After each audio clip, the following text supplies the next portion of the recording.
पिछले 2 हफ्ते से रीजन के अंदर काफ़ी अप्स एंड डाउन्स देखने को मिले। पहला हमने देखा कि ईरान ने जो है वो पाकिस्तान के ऊपर स्ट्राइक की और क्लेम ये किया कि जैशुल अदल नामी एक तंजीम जो है एलिजिडली पाकिस्तान के अंदर कहीं छुपी हुई थी, तो उन्होंने उसको स्ट्राइक किया। पाकिस्तान ने ज़ाहिर है जवाब दिया। Being a nuclear responsible state, Pakistan ने जब इसके ऊपर जवाब दिया और वापस एयर स्ट्राइक्स की या स्ट्राइक्स की, तो पाकिस्तान ने ये क्लेम किया कि उन्होंने जो टेररिस्ट छुपे हुए थे ईरान के अंदर, सिस्तान बलूचिस्तान का जो उनका इलाका है, वहाँ पर उनको टारगेट किया और उनके हाइडआउट्स को उन्होंने तबाह किया है। इससे एक तो 2-3 चीज़ें ये साबित हुई, इस पर काफ़ी डिस्कशन भी हो चुकी है कि पाकिस्तान ने ये स्ट्राइक बैक क्यों किया। ईरान को ये नहीं करना चाहिए था, ईरान के पास मैकेनिज़म्स मौजूद थे। उसके बाद दूसरा जो डेवलपमेंट हुई वो ये हुई कि जनरल आसिम मुनीर जो कि पाकिस्तान के चीफ ऑफ आर्मी स्टाफ हैं, उनकी एक स्टेटमेंट जो है बहुत ज़्यादा उछाली गई, जिसमें उन्होंने ये कहा कि एक पाकिस्तानी की जो जान है वो पूरे अफगानिस्तान के से ज़्यादा मुकद्दम है। जिसके ऊपर ज़ाहिर है वहाँ के जो फिर उनके इंटरिम गवर्नमेंट के जो आर्मी चीफ है कारी फसीउद्दीन, उन्होंने जवाब दिया। उसके बाद एक उनके मिनिस्टर हैं नूरुद्दीन नूरी, आई थिंक उनका नाम है, who looks after the border affairs और ट्राइबल अफेयर्स, उन्होंने आके तूरखम के ऊपर आके जवाब दिया कि तसव्वुराती लाइन है पाकिस्तान और अफगानिस्तान के दरमियान और हमें कोई सच हम ड्यूरल लाइन को नहीं मानते। तो ये टू एंड फ्रो होता रहा। तीसरा जो डेवलपमेंट हुआ वो ये हुआ कि जो इंडियन फॉरेन मिनिस्टर हैं, ये स्ट्राइक से पहले की बात है, उनका जो है वो दौरा हुआ ईरान का, और वहाँ से वापसी के यानी उन्होंने ईरान से जब अफ्रीका की तरफ जाना था, तो उससे पहले उन्होंने जो बातें की उसके अंदर उन्होंने चाबहार के ऊपर इन्वेस्टमेंट और साथ ही साथ ईरान के अंदर डेवलपमेंट इन्वेस्टमेंट,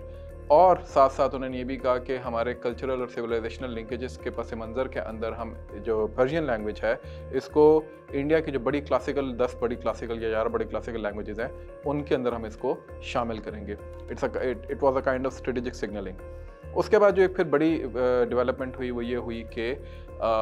जो पाकिस्तान है, इसने बल्कि काबुल है, इसने एक रीजनल डायलॉग जो आज से स्टार्ट हो रहा है, रीजनल कॉन्फ्रेंस है, ईरान, पाकिस्तान,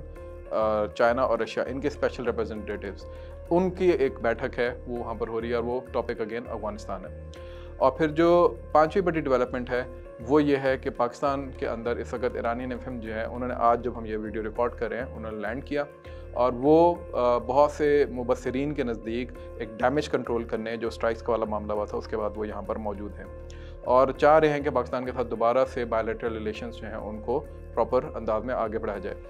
अब इन तमाम चीज़ों को अगर आप एक पलड़े में रखें, बल्कि इसके अलावा एक और बहुत मेजर डेवलपमेंट हुई, और वो ये थी कि 22 जनवरी को इंडिया ने अयोध्या में, जहाँ पे बाबरी मस्जिद थी, वहाँ पर उन्होंने राम मंदिर का बाकायदा आगाज़ किया।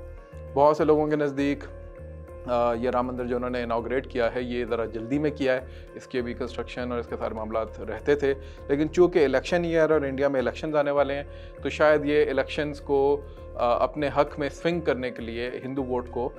बीजेपी ने ये सारा स्टंट जो है वो खेला है। लेकिन इसके ऊपर चूँकि और भी बहुत सारी बात हो चुकी है और मैं इस पर पहले भी एक तबसरा कर चुका हूँ, तो मेरा ख्याल है कि सिर्फ इसको इलेक्शंस तक महदूद करना एक बेवकूफ़ी होगी कि हम इसको अगर उसको सिर्फ उस एंगल से देखें। डेफिनेटली वो एक इसका डिविडेंड है बीजेपी का, लेकिन इस सारे तनाजुर के अंदर आप पूरा का पूरा जो इसका स्ट्रेटेजिक माइंडसेट है इंडियन इस्टेब्लिशमेंट का, चाहे वो कांग्रेस हो, बीजेपी हो, उसके बैक एंड पे बाकी सारे लोग मौजूद हों, उनको समझने के लिए बाबरी मस्जिद के सारे मसले को समझना होगा।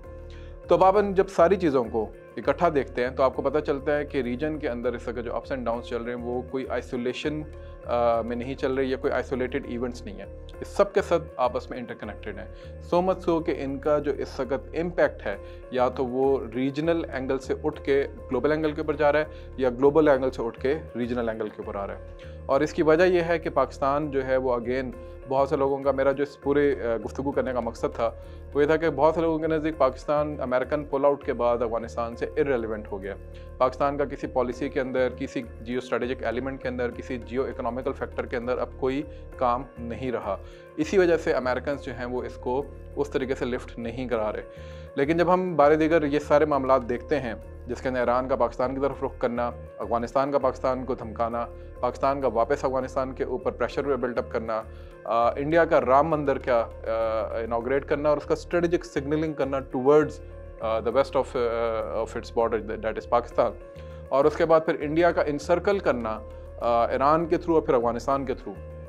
मैं इसमें एक और आपको बड़ी मज़े की खबर बताता हूँ कि पाकिस्तान इंडिया ने तकरीबन 40,000 लीटर के करीब एक पेस्टिसाइड जो है वो भेजी है अभी अफ़गानिस्तान, और तालिबान को उन्होंने आउटरीच किया है कि आप अपने ये जो मसला है फसलों का जिसमें कीड़े पड़ जाते हैं उसको इस पेस्टिसाइड से जो है वो आप डील करें। तो ईरान ने अफ़गानिस्तान ने बाकायदा उसका बहुत ज़्यादा शुक्रिया अदा किया। फिर ईरान की बात मैं आपको पहले बता चुका हूँ। तो इंडिया का इंसर्कल करना दोबारा से पाकिस्तान को from the western border side, फिर बलूचिस्तान के अंदर जो इस वक्त एक आप अथल पथल देखते हैं, एक टेररिज्म का सारा नेटवर्क देखते हैं, फिर चाइना का यहाँ पर आकर दोबारा से इस सारी चीज़ को रीवैम्प करने की बात करना कि सीपैक के सारे मामले को रीवैम्प किया जाए, लेकिन उस सारे तनाजुर में वेस्ट का आपका डिस्टेबलाइज रहना, ये तमाम की तमाम चीज़ें आपस में आपको इंटरलिंक नज़र आती हैं और आपको पता चलता है कि पाकिस्तान नेवर बिकेम इररेलेवेंट। देखना और सोचना ये होगा कि जो अभी 8 फरवरी को इलेक्शंस होने जा रहे हैं, क्या उन 8 फरवरी के इलेक्शंस के अंदर जितनी भी पाकिस्तान की पॉलिटिकल पार्टीज़ हैं उनके मैनिफेस्टोज़ के अंदर कहीं भी इस चीज़ के ऊपर जो पाकिस्तान के तज़वीराती मामलात हैं, स्ट्रेटजिक इशूज़ हैं, उनको सामने रखा जा रहा है, या सिर्फ अपने पॉलिटिकल पॉइंट स्कोरिंग के लिए कभी अफगानिस्तान का मसला उठा के दूसरों के ऊपर मारा जाता है, कभी ईरान के मसले के ऊपर पाकिस्तान के लिए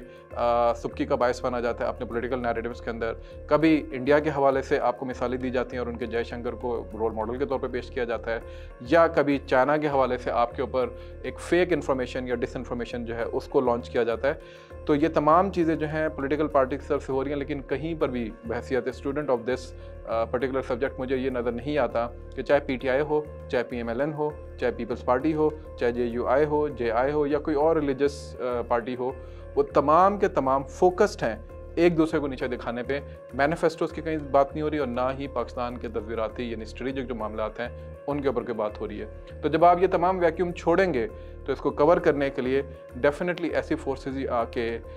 नॉन पॉलिटिकल फोर्सेज आके उस जगह को कवर करेंगी जिन्होंने पाकिस्तान को बहरहाल आगे लेके चलना है। मैं यहाँ पे किसी को डिफेंड नहीं कर रहा, यहाँ पे किसी को मैं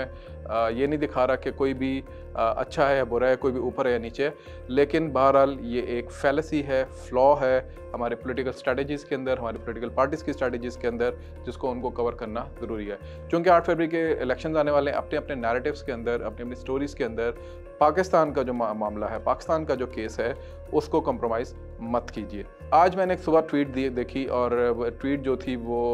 वजाहत अहसन खान साहब की तरफ से थी, बहुत मशहूर जर्नलिस्ट हैं, और उन्होंने एक ऐसी ट्वीट की जिसके ऊपर उनको बहुत ज़्यादा पहली दफ़ा मैंने देखा कि उनको अक्रॉस द बोर्ड, चाहे पीटीआई के लोग हैं, चाहे पीपल्स पार्टी के लोग हैं, पीएमएलएन के लोग हैं, उन्होंने उनकी ठीक ठाक क्लास ली। ट्वीट किसी एक पॉलिटिकल पार्टी के जलसे के ऊपर थी जो कि सियालकोट के अंदर मुनक्किद हुआ, उसके ऊपर उन्होंने अपनी जो तनकीद पॉलिटिकल करनी थी की, लेकिन साथ ही उन्होंने ये ऐड कर दिया कि Sialkot should have been lost to India in 65, सिर्फ इस वजह से कि आपका पॉलिटिकल नैरेटिव इससे अपोजिंग साइड पे खड़ा हुआ है, सिर्फ इस वजह से कि आप इस वक्त पाकिस्तान के अंदर नहीं बैठे हुए, सिर्फ इस वजह से कि इस वक्त आपको बैरूनी क़ुव्वतें शायद अटलांटिक काउंसिल के थ्रू किसी न किसी तरीके से सपोर्ट कर रही हैं। आई थिंक कि आपको इतना नीचे नहीं जाना चाहिए किसी भी स्टैचर के अंदर रहते हुए जिसके अंदर आप अपने मुल्क को और अपनी सरजमीन को इस तरह के मामलात की तरफ धकेलें जिसके अंदर आप अपने नैरेटिव को और स्टोरी को नेगेटिव साइड के ऊपर लेके जाएँ। आज के लिए इतना ही, इंशाल्लाह ताला मिलते हैं बहुत जल्द एक नए मोनोलॉग के साथ, एक नई बात के साथ। जुड़े रहिएगा इस चैनल के साथ, अपना फीडबैक ज़रूर दीजिएगा। अस्सलाम वालेकुम।